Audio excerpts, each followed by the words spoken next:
When it's like this, I think I can imagine what it was like when Duskendale was the beating heart of a kingdom, thousands of years ago. It's not too far from the heart of the kingdom today. Couple of days in the saddle at most, not even enough to rub your bottom raw. True, but still, my family were still here then, ruling as kings in the age of heroes. Is this your way of telling me you think you should be commanding the Dustwatch, sir? Ha! Gods no. At least, not yet. I'm a knight. I've ridden in tourney and fought in melee. I've won the favor of a lady on my lance and the blood of a maiden on my spear. But I confess, being a watchman is new to me. I think my Lord Father wants to keep me out of trouble. I can see that. Keep your eyes out of the past and onto the present for a start, sir. Vigilance, caution, good sense. These should be your bywords. Keep your sword in your scabbard and keep your brain out of it. Eternal vigilance, like a knight of the King's Guard. So, anyway, what does Lady Belaria wish with you, sir? That's for a ladyship to say. Are you often called to Darkwood Hall to give reports? My predecessor was not. Lady Belaria kindly wished to share her many years of experience in keeping order in our town with me, no doubt. You mean she would know you for a ruffian and a commoner and fears you don't know your place? I couldn't possibly know what you mean. I could speak to my father, you know. House Darkwood may own much property in Duskendale, but they are not its lord and master. I'd sooner not, Ser Damond. The last thing Duskendale needs is House Darklyn and House Darkwood arguing over who's in charge of what. Men-at-arms draped in red and green and everything in between, strutting around and shaking their cocks about, trying to do our duty for us to show their right to rule. Commander Leek, you are aware you are, in fact, in service of Lord Darklyn. My father is the Lord of Duskendale, you know. Aye, that I cannot deny, but it's Duskendale we serve as well. Regard no castle walls, nor bar bedchambers to the uninvited. We don't march in columns, but alone, on foot down winding alleys. We drink in taverns and wine sinks, spend our days on the quays. We live with the common folk, and we keep their peace. If you do the job well, you'll see them as friends and aid in difficult times, and we do them no kindness bringing conflict to their streets, or giving them the notion that we're merely a cudgel to be brought down on their heads. You should have been a singer, methinks. Such fine words. All right, sir, curb the lip till we're back across the river. We'll be in Darkwood territory soon, and I'd sooner no salted speech makes its way back to Lady Belaria's hearing.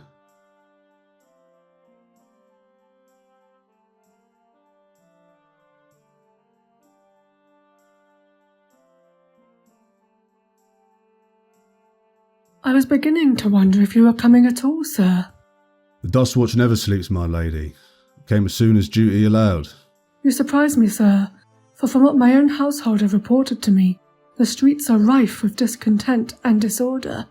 The roads are full of knights and nobles making their way towards the capital for the funeral of King Viserys, my lady, and the coronation that is rumoured to follow close behind. We must expect a certain amount of clamour until matters return to the norm. So many ships are said to be making for the Blackwater Rush that even great lords are struggling to find a berth, milady. The harbour is seeing more bustle than can be recalled since the Maiden's Day Ball. Damond, haven't you grown? Of course, you are no doubt correct. But the landing of the great and the good does not explain the rumours that I am hearing from across the river. The 5 Swords, an establishment overseen by our own natural kin, in remembrance of the honour and high glory of our father house, is said to have become a veritable den of foul vice, sin and iniquity. No, I fear there are more troubling things at work. No doubt the lords and their kin are not to blame, your ladyship, but they often bring a substantial number of servants and men-at-arms with them, many of whom stay inside the town rather than the Dunfort. The incident at the 5 Swords and a smattering of others were the result of a large number of men from the Crackclaw Point. Men of the Claw like to throw dice, it would seem, and their wages are less modest than our own folk would expect. They're all on their way out the south gate now, though, and we'll be prepared for any such things that happen again. Forbidding dice in honest establishments would be a start, and dishonest ones, for I've heard that such things occur in houses of all ill repute, filled with ladies who shame the seven with their wicked ways. From personal experience, no doubt. Milady, your men have their vices. If I were to try and enforce a ban on gambling, it would merely pour wildfire on the coals, and upset local men as well. As for those other places your ladyship mentioned, it is not right to speak as such in front of a noble. Is that your way of saying you will do nothing to prevent these wild men and harlots stirring up trouble in our streets? It is my means of courtesy, Lady Belaria, but since you would have me speak, so be it. Baylor blessed outlawed prostitution and had all the city halls rounded up and put them through the gates of the gods. There were all but riots in the street, and I am charged with keeping the peace, not bringing blood to your door. You seem well informed for a man of humble stock, sir. I'm old enough to remember it, my lady. I served in the gold cloaks for a time. It took a year of bread, 2,000 swords, and all the gold in the treasury to become the city. I do your ladyship, Lord Darklyn, and every resident of Duskendale no favours by asking them to bear self-same. I'm doubling the number of foot patrols in the right places, and we've already negotiated with the innkeeps to keep an eye on what's being wagered. It will all blow over before the moon turns. Well, if that were all, mayhaps we could let it lie for a time. However, I have received further troubling news from the markets. The prices are extortionate, Commander, and even I am beginning to feel the squeeze. It is no less than theft, sir.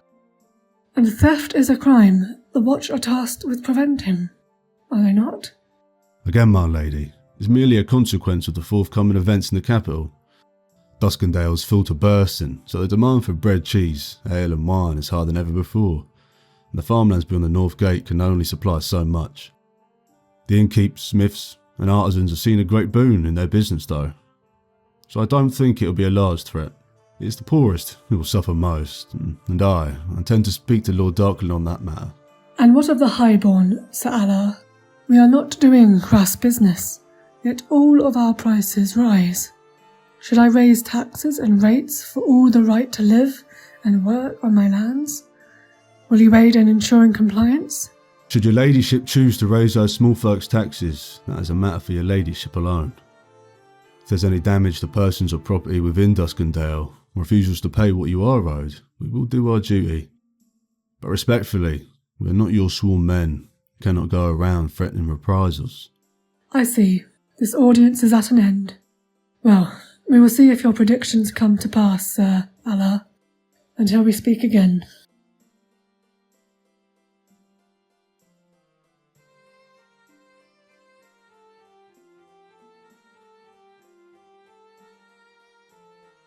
So this is the life of a watch commander? Aye, it's a difficult road to walk, Damond. Treat them wrong, the small folk will think you're a traitor. It takes lords' gold to keep them down. But the lords and ladies will see you with no less suspicion, and be all too quick to blame anything that occurs on you personally. It sounds like something of a thankless task, Commander. It has its moments, when all's well and folk are grateful. What is it men are always saying about the white swords? No reward but honour, something like that. And of course, we get paid. Yes, there's that. There's certainly that.